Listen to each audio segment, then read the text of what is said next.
Holy crap. You alright? I lost like the whole 4 minutes out of my life doing that. Yeah, it's fine. Levi, get off your phone. Yeah, Levi. God almighty, I expect you to know better. I got that purple marker. That's the most important one in the whole batch. It feels like 2 months. Well, all right, so here we go. So she doesn't even care. Yeah, she was. Is it recording? Oh, it's recording. Howdy, wow, we actually filtered Yeah, it. she was like sleep deprived. Interesting, okay. Otherwise she was. So, As soon as you doubted it, it became fun. You jinxed the poor attendance? I jinxed the poor attendance. No. Okay, so we're back, and we're gonna do this. And as I mentioned in the email, I think, when I was reviewing the various topics that you all selected, I realized there were a couple of tools that we really needed to have in our pocket before we proceeded, differential forms and path integrals. And I went back and I tried to abbreviate my notes on them, and it didn't really work. They got bigger, as they tend to do. So anyway, so the good news is, since this is completely informal, I'm just going to start, and if I don't get through it all today, we'll just pick it up where we left off next time. Okay? And as usual, for those of you who have done this before, there's going to be parts, hopefully, that I can make accessible to all of you, and then there'll be parts which are just going to kind of... And that doesn't mean you should give up and leave, especially given these two topics, because I'm going to get into details to try and get you to understand them, but those are details that we might not use when we encounter these ideas later on in other topics, okay? So don't get too worried if you get lost in the details. Okay, so we're going to start with differential forms, and I'm going to try and move a little bit more quickly than I did last time, but that's always a funny thing.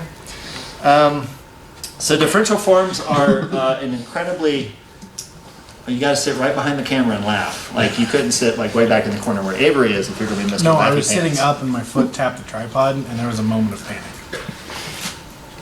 It's fine, it's fine. Did you check it? Yeah, I can see. Okay, all right. I'm behind the camera. Okay, all right, so so differential forms, for those of you who remember, or for those of you who've seen them in other contexts, and well, for everybody in the room actually, differential forms are one of those sort of tools from mathematics which formalizes something which you've actually already been working with kind of since you began physics. Okay, so as early as when you looked at the dot product, you were secretly utilizing differential forms. The notion of vectors is sort of intimately tied to this. So there's a lot of really nice connections you can make between differential forms and things you've already seen. But of course, you should always ask the question, if we already kind of know how to work with these things, or we know how to work with vectors and all those things, why would we have this more sophisticated formulation? And the answer is this is more powerful in many ways. Okay? So to define these things, I'm going to give you a definition. A differential p-form. And whenever I write a definition, don't get nervous because I always go back and tell you what all the words mean. So a differential p-form notated by A, P, x mu is a 0p tensor that is completely antisymmetric. Okay, so lots of stuff there that many of you probably have no idea what those words mean. So I'm going to try and not say it, but a p form, so we have a label here p, and that can take integer values, and that label p determines the size of the form. Okay, and there's a slip of tongue that can be made, and I tactfully dodged it, so we're not going to talk about the penis of the form. But there, I said it. So this form A is of degree p, and we'll talk about what that looks like in a minute. And in general, this form can be a function of where you are, so it doesn't have to be a constant. It can actually be a function, and so these are the coordinates of space-time. X mu is the typical notation, so this might be in rectangular coordinates, x, y, z, and t. If we're in 4 dimensions, you could use other coordinates. Generically, the collection is noted x mu. this thing is a 0p tensor. So this is actually defining something important, and really the best way I can define that is sort of in this self-referential way, in the sense that, and there's more technical ways to define tensors, just multilinear maps from the space of vectors and dual vectors into the reals, but we don't need that. This transforms like a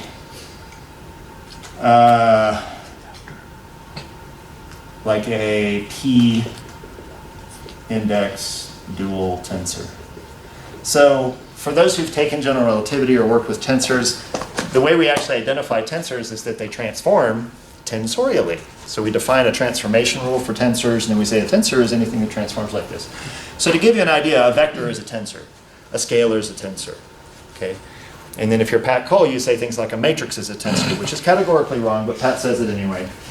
But you can have, you know, two index tensors, 3 index tensors, and you can have tensors that have vector indices, and then you can have tensors that have dual vector indices. So normally if we're referring to a vector, we would write that. But if we're referring to a dual vector, we would write something like that. And so a P form has P lower indices. So that would be a 3 form. Or it would actually be the components of a 3 form. Upper indices refer to vectors, and we're not going to deal with vectors today, so you won't really have to worry about that. Okay. So tensors are just a broader generalization of things you've been working with since your early days in multivariable calculus, like vectors and scalars and so forth. Okay, and it's completely antisymmetric in the indices. And this part right here is really the unique and special and very, very powerful property of a P form that kind of sets it aside from other tensors. Okay, so just to give you an idea of what some of these things look like, if P is 0, then a 0 form would look, its components would look like that. That is, they don't have any indices, and we would normally refer to this as well, we refer to it as a 0 form. You might, in some instances, call this a scalar, although that can get a little wonky. A 1 form, again, we would notate with 1 lower index, and this has a special name. We tend to call this a dual vector. A 2 form would look something like this, and then et cetera, et cetera. So you need to do a 3 form with 3 indices, and I'll just write that down because I use that as an example. So after 1 forms, we don't normally have special names for them. They're just called higher degree forms. Okay, so the 1 form gets this sort of unique name. Okay, so this is the designation of a form, and these are the components. So what do I mean by that? So we all know that you can write a vector like this in Cartesian coordinates. Okay, so this label here is analogous to this label. Okay, these components are what I'm indicating here. So these are the components of the forms. This is the full form, and I'll talk later about what the basis forms are. Okay, we won't need to talk about those for quite a while, but for now, that's the difference in notation between what I'm saying here and what I'm saying here. For most of our discussion, we can just talk about the components of the forms. We don't have to worry about talking about the full form of the thing. Okay, so I always like to count because I feel like that kind of helps us wrap our heads around, especially when you're going to higher dimensional generalizations of things. Just looking at the number of things you're talking about is an important thing. So let's just do a little exercise. So if we're in, and let's take them as an example, 4 dimensions. So we're going to be in 4 space-time dimensions. That means that these indices, okay, notice these indices are the same kind of index as you have there. So that means that each of these can take the value x, y, z, or t. Okay, so there are 4 possibilities for what I can plug in for mu.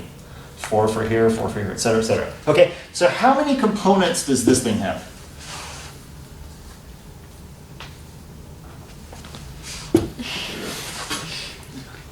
It's quite a mic drop moment. I couldn't even hear you because the mic was so far away from your mouth. So how many components would this have? 0 or 1. Sorry, this is not the number 0, this is phi, or phi. Okay, sorry, I don't mean for that to be 0, it's a 0 form, that's the number 0. This is a symbol, okay? So it has one component, there's nothing to plug in.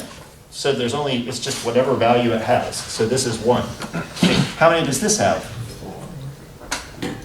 Say it loud, say it proud, otherwise I'm not going to move on. 4, good. I need strong answers, otherwise I think you don't get it, and we'll stay on it. What about this? 16. 8. Okay, so I heard 16, I heard 8. 16. Okay, so I'm not going to label them all, but I just want you to see something. One component, so let's say that this index is 0, 1, 2, 3.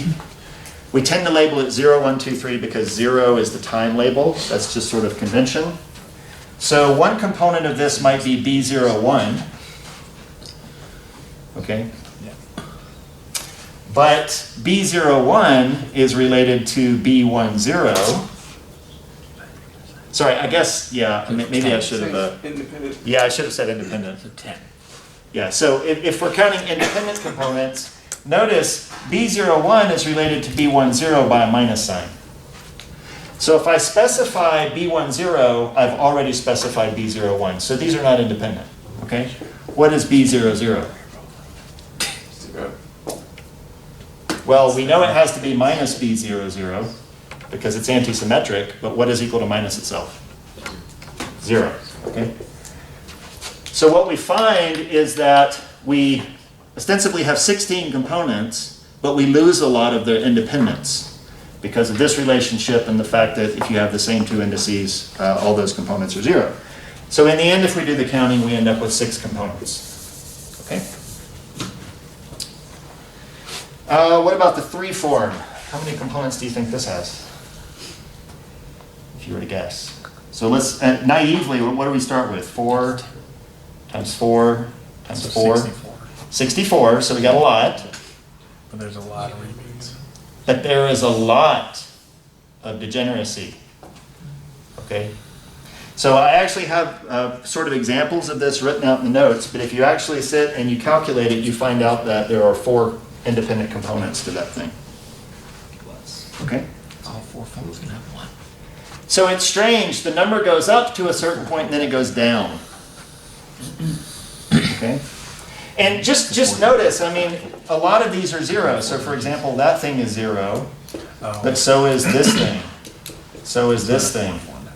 So a lot of things just vanish by the repeated index part. And then when you assign different indices, a lot of them are related to others by permutation. So you very quickly relate a lot of the components and it ends up reducing these things down a lot. Just very quickly, what about this? 1. Yeah, it should have 1. Yeah, this would have 1 component. Is that the same in any other dimension if you choose like 5D? I'm about to tell you the answer. So the generalization is that in D dimensions, what we have is that a P form has D choose P independent components. Okay, where if you don't remember D choose P, that's D factorial over P factorial times D minus P factorial. Okay, and of course, so everybody knows what factorial stands for, and with the convention, of course, that 0 factorial is 1. Okay? Now you can immediately take this, and so you can immediately take this formula, which holds in arbitrary dimensions, and you can prove to yourself, some simple things like if P is 0, then it doesn't matter what dimension you're in, because if P is 0, this is 1. This is just D factorial over D factorial, which is 1. So in any number of dimensions, the 0 form has 1 component. And in any number of dimensions, a form with p-ness equal to D Nice. has as well how many components? 1. Okay. So this is called a top form. It's sort of the highest degree form you can possibly have. By the way, can you have a form with a p value that is larger than D? Like does this make sense in D equals 1? Wouldn't make any sense. Well, it identically vanishes. Yeah. Because if you have D equals 1, you've only got one value you can plug in, but that means you're plugging in the same value. And that generalizes to any other number of indices. Because if you have more indices than dimensions, then you're always going to have to repeat some index, and then it's going to be identically 0. Okay? Okay, so you can also take this.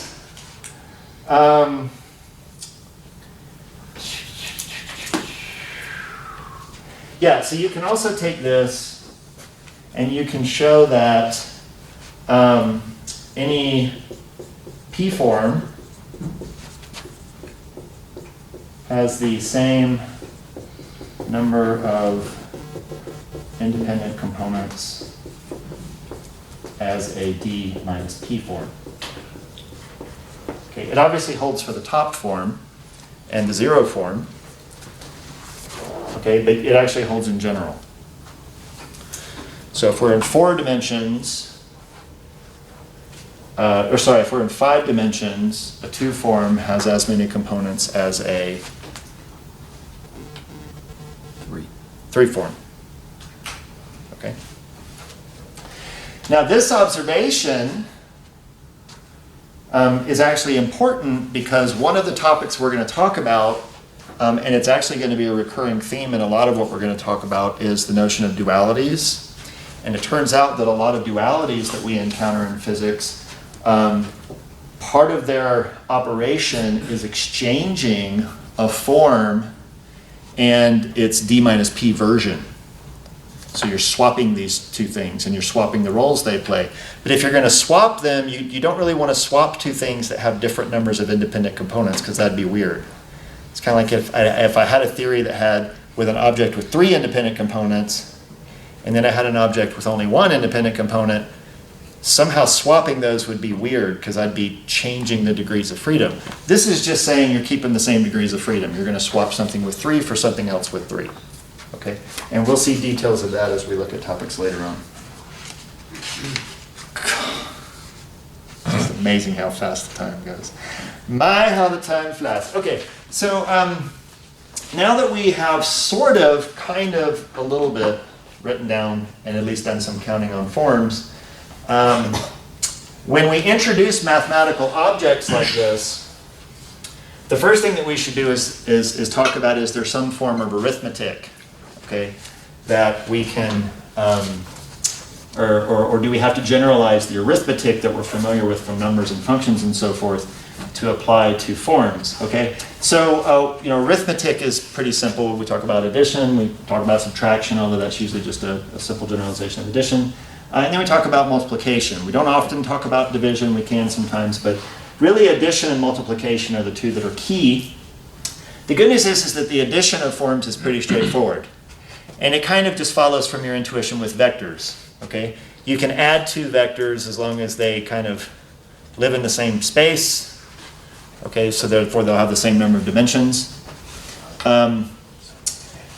When you are adding forms, we probably don't have to go through a lot of rigorous math to convince you that the 2 forms you're adding have to have the same P.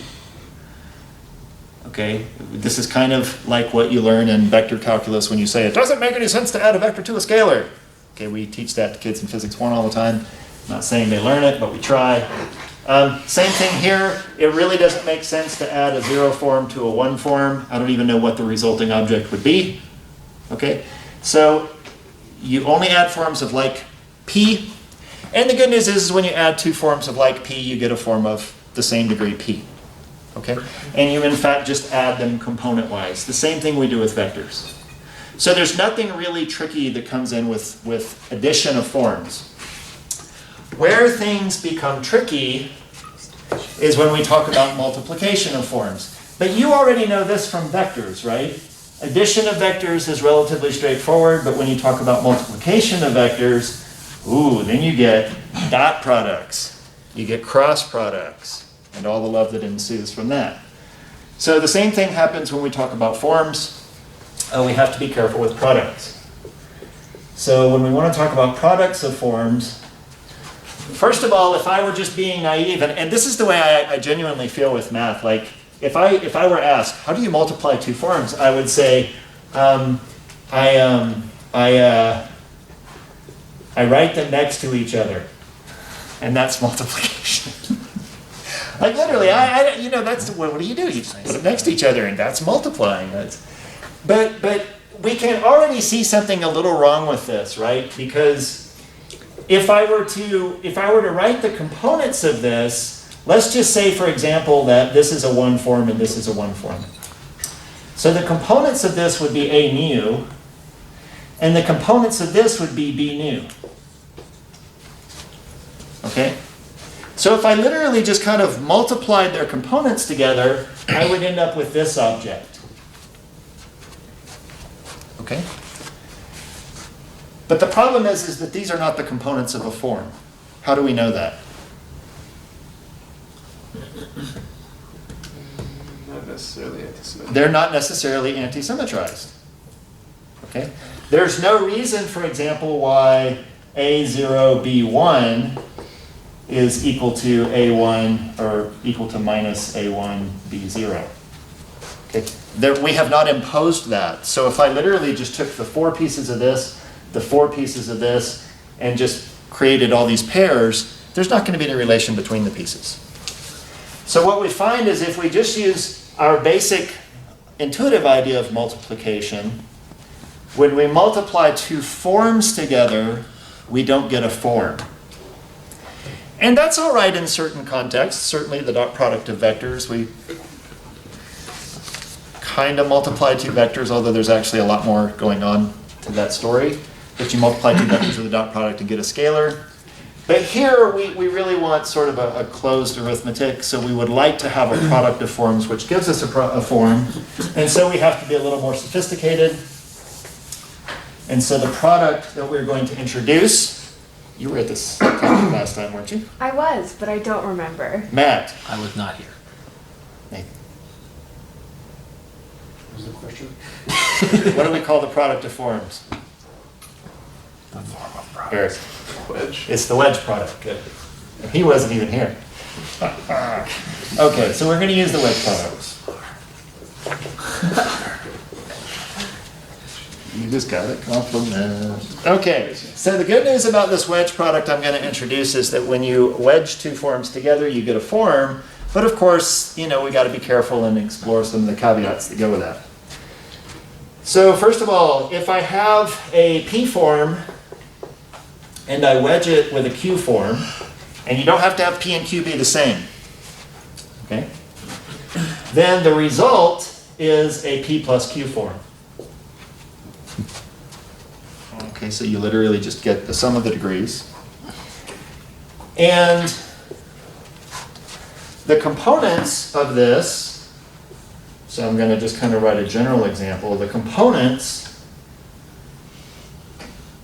which go from 1 up to P plus Q. So what I mean by this is there are a bunch of indices, mu, nu, lambda, rho, but I don't really want to write different letters. So I'm going to call the indices mu1, mu2, mu3, mu4, mu5, and there are P plus Q of them. Okay? The components of this thing are given by, well, they are the components of the wedge product of A and B. Let me see what we're on the sheet. Yeah, okay. And they are formally given by this expression. P plus Q factorial over P factorial, Q factorial. And then we do that thing that we were expecting. We completely anti-symmetrize over all the indices. So we take the indices of the A, which go up to P, and then we take the indices of the B, which go from P plus 1 up to P plus Q, and we anti-symmetrize over all of those. Okay? Now, if you're not familiar with this, don't fret. I'll just go through a really quick concrete example. So if I do, yeah, I'll do this. So if P equals 1 and Q equals 2, what we have is the following. B wedge A, and this is now going to have mu nu lambda, because it's going to have a total of P plus Q is 3, so 3 indices. So I'm going to write down what the components of this wedge product are. So let me see, we're going to have this overall coefficient is going to come out to be 1/2 after we've included the anti-symmetrization coefficient. And then I'm going to have B mu nu A lambda plus B lambda mu A mu plus B mu lambda A mu. And then I do minus all the odd permutations.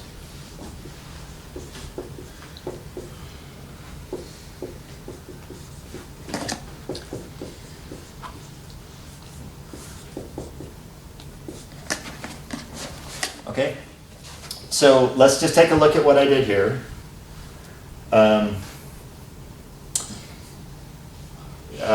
Why did I do it that way? I know why I did it that way. I'm looking. Shit. I looked too far down my paper. Son of a bitch. Shouldn't that be a 3? Not a 1/2. Okay, all right. I looked too far down my paper, but it's okay. This is going to be all right. So right here, just bear with me, and I'll make sense of this in a minute. I'm obviously calculating B2 wedge A1. Okay, so these are the components of that. So I heard you say, shouldn't that be a 3? And I totally agree with you. That factor right there is 3. Okay? But when you anti-symmetrize, you put a 1 over the number of permutations.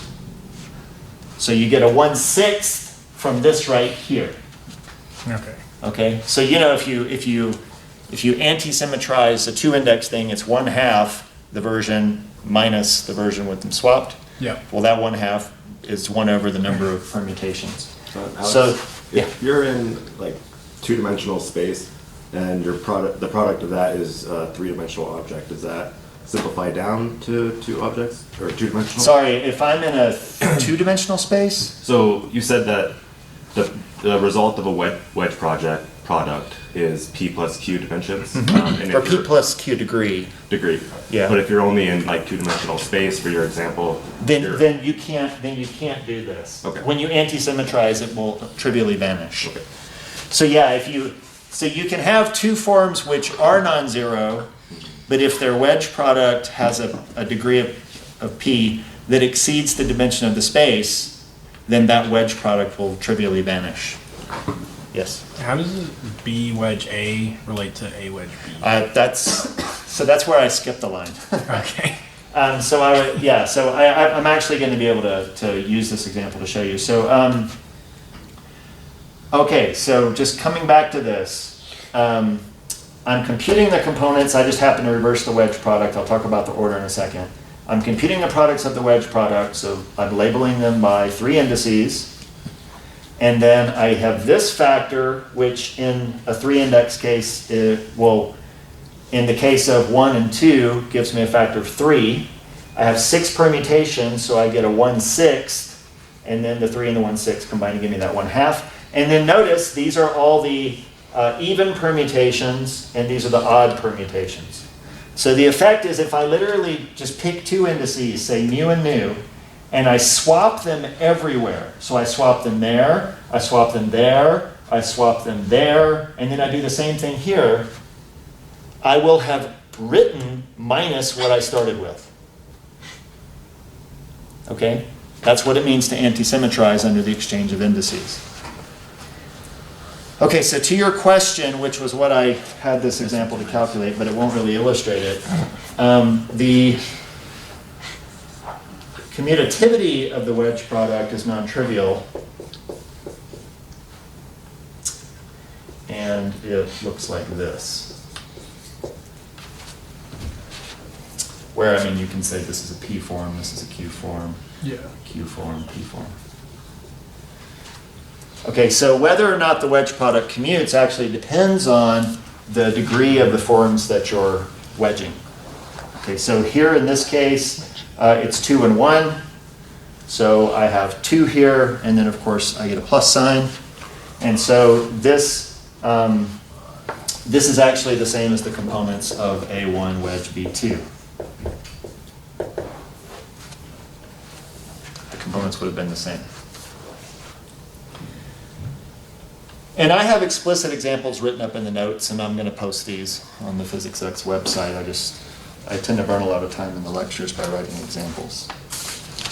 Okay, so the takeaway from this, I mean, unless you're really going to sit and do calculations with forms, these details are not that important, and I have very concrete examples so you can look at them and say, oh, okay, I do an example where these are even and then where the product is odd, so you can explicitly see where that minus sign comes from.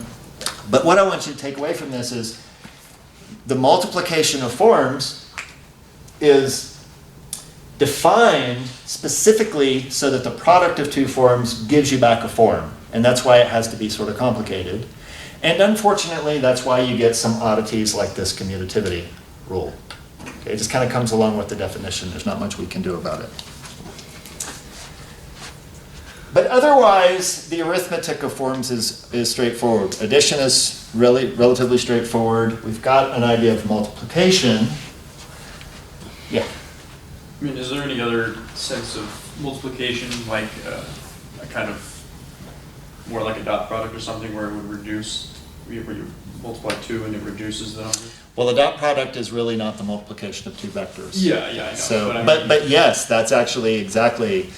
So the idea is, and for those of you who haven't studied differential geometry or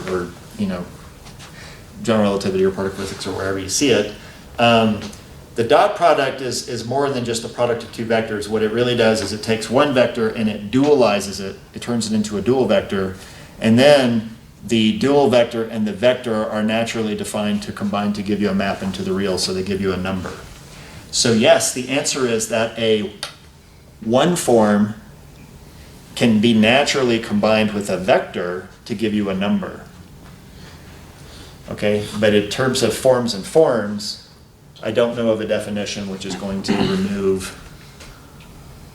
I mean, it would involve some dualization process. So you could take a form, you could take two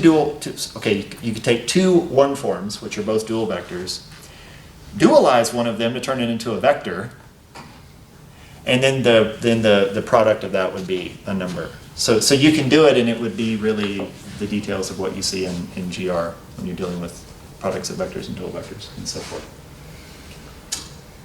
But this is definitely beyond what we do in GR, the wedge product. We never actually worked this out. And in GR, in general relativity, we're interested in tensors. We're not so focused on forms, although you can certainly write general relativity in this language. And by the way, you can write electromagnetism in this language, and we'll do that. Okay? So many of the theories of physics you're familiar with can be cast in the language of forms. Okay, so we know how to do arithmetic. So what did you learn right after you learned arithmetic? Anybody remember? What came right after arithmetic? Calculus, yes. Good. Yeah, totally. Yeah, so we know how to add and multiply. The next thing is to do calculus. Okay? So remember, the forms can vary depending on their position. Okay? If forms were always just constants, if they were not allowed to vary, then all you have is arithmetic. Nice. But when you start having functions, or form-valued functions, I should say, then looking at how the forms are changing as you move from one place to another becomes important. And how do we quantify that? And that, of course, we know is in some way, shape, or form related to a derivative. Okay? So we need to talk about derivatives of forms.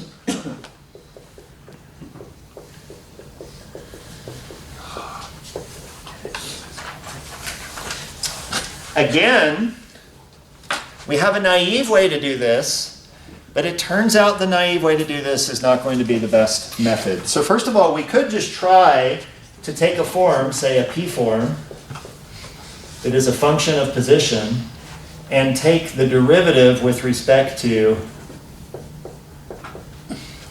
some coordinates. Okay, so I could take the lambda and the mu to be the same, but in general I don't have to.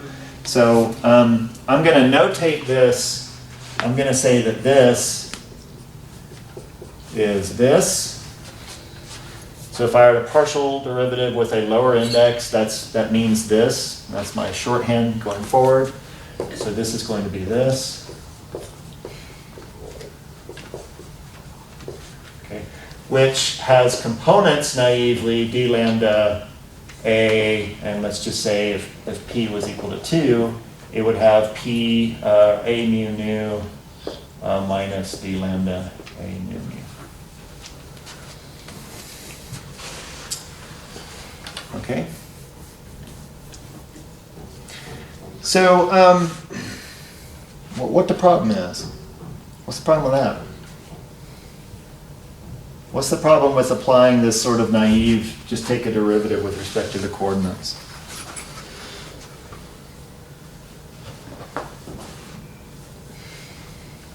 I mean, you might not see it as a problem, but if I squint my eyes and I don't really pay attention to the fact that that's a derivative, what does this look like?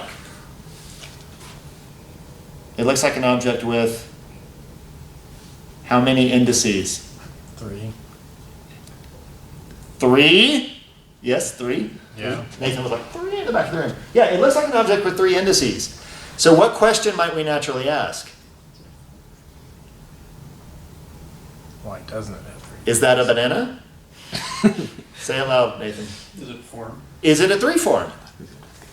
If it has 3 indices, is it a 3 form? Well, is it a 3 form?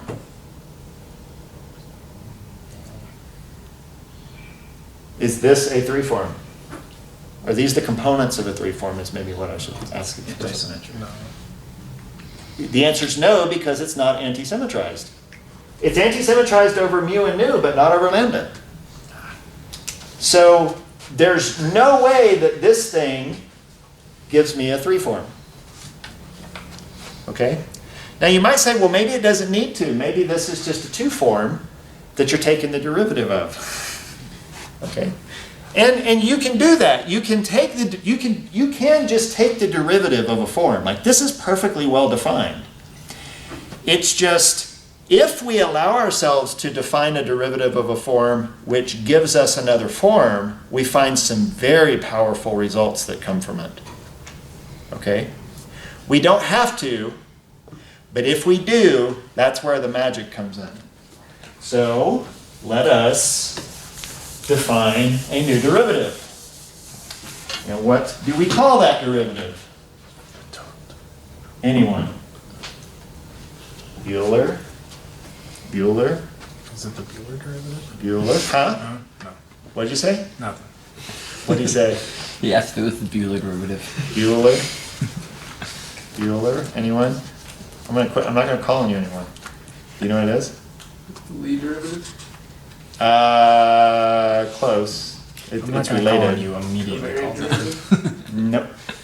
Well, that is actually a really interesting guess, and I'll come back to that. Does anybody know What was the interesting guess? covariant derivative? Oh. Yeah. That would have been my So clearly, this class doesn't stick. That's all right. I don't take There it was a whole personally. summer. There was a whole summer. I know there was a whole It's been summer. hot minute. So it's called the exterior derivative. Okay. So let me define what I mean when I refer to the exterior derivative. So first of all, if I have a p-form, for a p-form AP, then the exterior derivative, which I notate by dA, just the letter D. That's it. No D by anything, just D. It's like so badass. It's like, I'm D. Suck it. Okay, so the exterior derivative of A is a P plus 1 form. We might have guessed that from what we were doing earlier. With components, and then again, this is where it gets a little technical. So we're going to have the components of the exterior derivative of the P form A. And of course, there are going to be P plus 1 of them. And this is going to be P plus 1 factorial. And then, just like we did with the wedge product, we anti-symmetrize over all the indices. So this idea of anti-symmetrizing over indices, like if you take the time to learn that once, big payoff because it happens everywhere in forms. Okay? And again, I'm about to tell you, and there'll be several reasons why that anti-symmetrization is so valuable for forms. Okay? So, so if I define my derivative this way, and notice the components of this are really just the normal derivative, because so like I don't want to write out any more examples because I'm going to waste a lot of time, but this first term is just the derivative of this. But what you're doing is you're taking a derivative of something plus the derivative of something plus the derivative, and then minus the derivative of something minus. So you're taking a lot of derivatives and you're combining them in a special way to overall anti-symmetrize. But so really it's just sort of a combination of our naive guess of the derivative in order to achieve this anti-symmetrization. So if we do that, we get three nice properties of this derivative. The first is we get a modified product rule. So we get a Leibniz rule.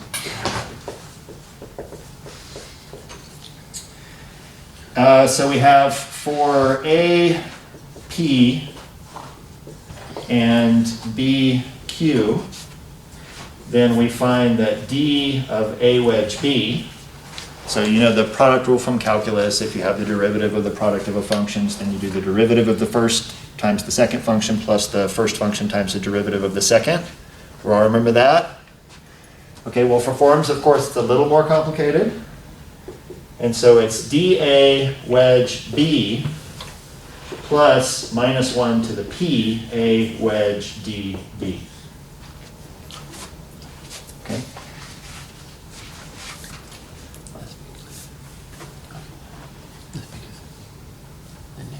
So first of all, if you just ignore that term, it looks like the product rule. Right? Remember, D is a derivative, so we're just taking the derivative of the first times the second plus the first times the derivative of the second. Okay? But then you get this weird factor. But what's really weird is that it's only to the P. It's not to the PQ like we saw earlier. Now why might that be the case? You're not shifting the derivative past B, you're only shifting it past A. Exactly. So when I write A wedge B, to get the derivative over to the B, I have to move it past all the components of A. But every time I move it past a component of A, I pick up a minus sign. So the number of minus signs only cares about the degree of A. It doesn't care about the degree of B. Okay? That's different when you consider reversing the wedge product, because when I reverse the wedge product, I move every component of A, of which there's P, past every component of B, of which there's Q. And so I get minus 1 to the P times Q.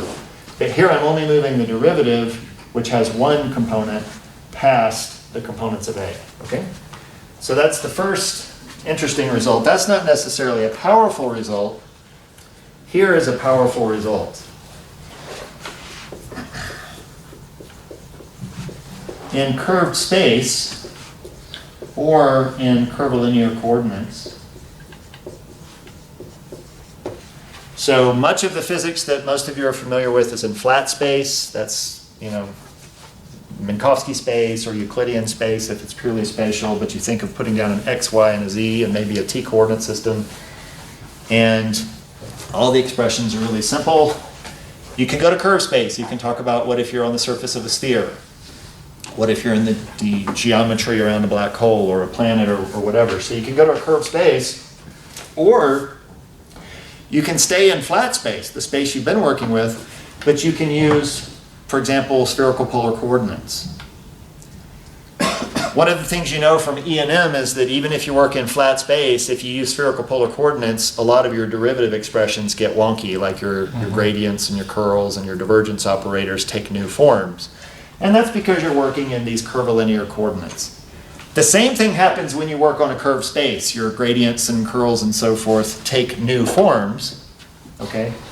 But the difference is in curved space, the divergence in the gradient or the divergence in the curl never take a simple form.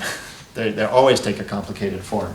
In flat space, you can pick Cartesian coordinates, and the gradient, divergence, curl take a simple form. And then if you pick curvilinear coordinates, they get more complicated.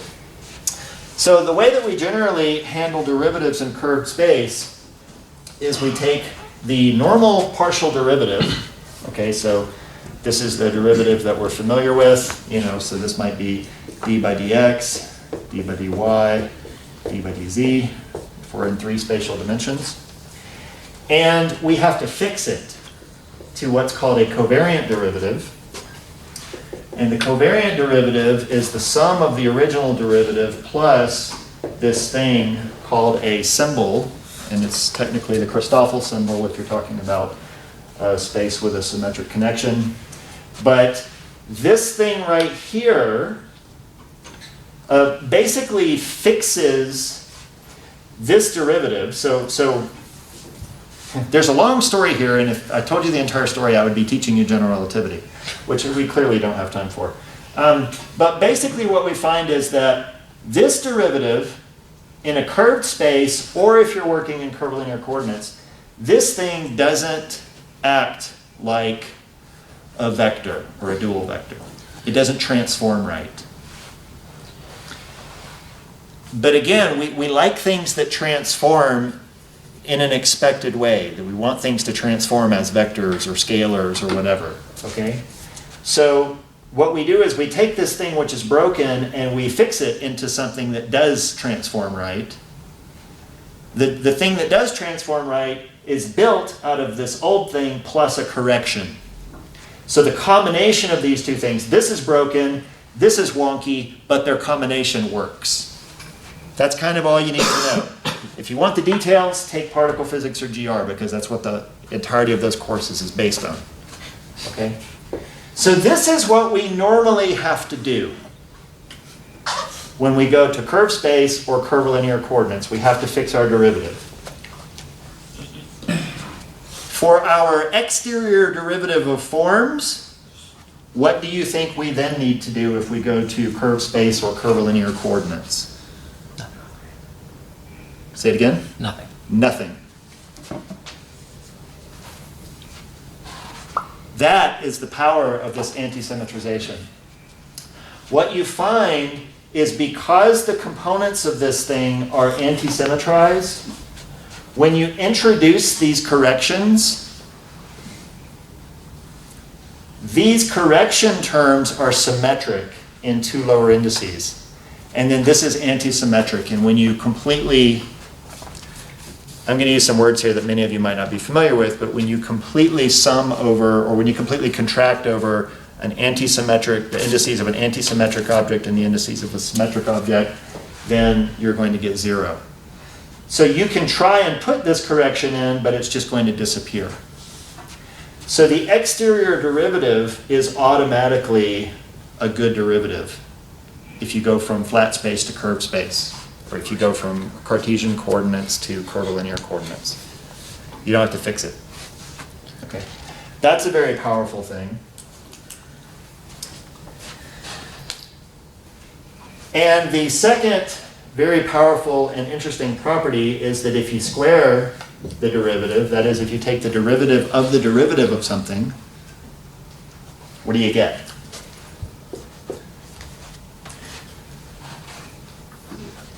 You get 0. Why?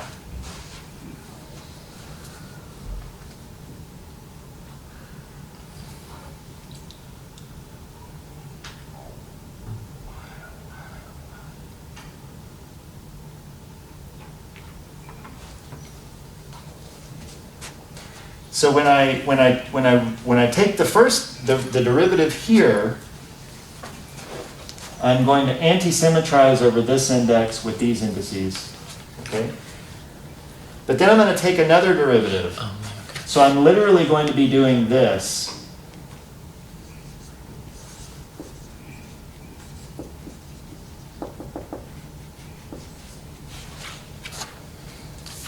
These are the components of this, okay? But here's the trick. you can't anti-symmetrize over partial derivatives because partial derivatives always commute. Anti-symmetrizing over things is literally saying they don't commute, right?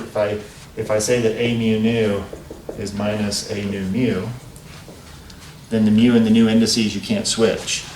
But if I take a derivative with respect to x and a partial derivative with respect to y, you can always switch the order of those. You're always allowed to do that. So when you try to anti-symmetrize over two partial derivatives, you're always going to get 0. Another way to say that, to connect back to what I said earlier, is two partial derivatives is a symmetric object, and then of course A is an anti-symmetric object, and then you're completely anti-symmetrizing over all those indices, and so it gives you 0. So this property, which is called nilpotency, is often just written as, in shorthand, as d squared equals 0, because it doesn't matter what you're taking the second derivative of. It's always going to give you 0.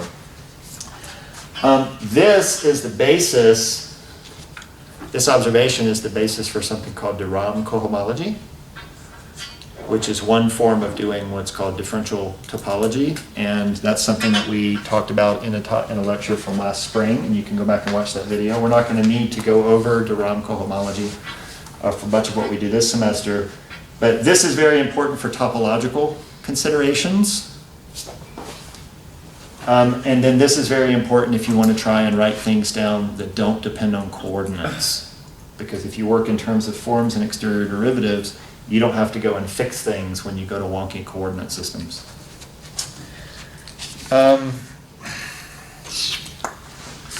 Okay, so I am probably, for the sake of not running over, going to stop there. And the next topic that we're going to talk about, to finish this up, and then we'll go into path integrals.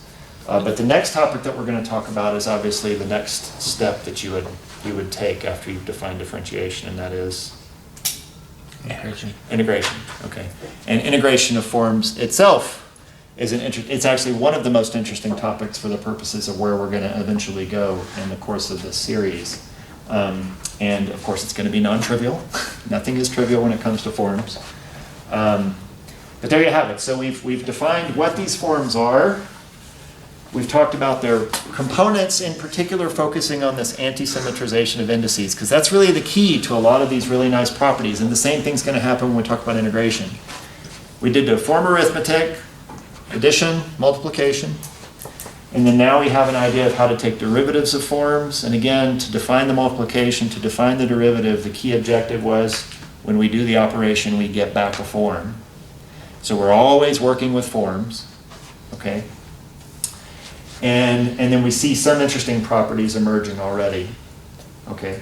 And we'll see the value of these properties when we start looking at other topics later on down the road, okay? If you got any more questions, you feel free to come up and talk to me. But I'll otherwise see you next Tuesday. I like that. I like them apples. And I did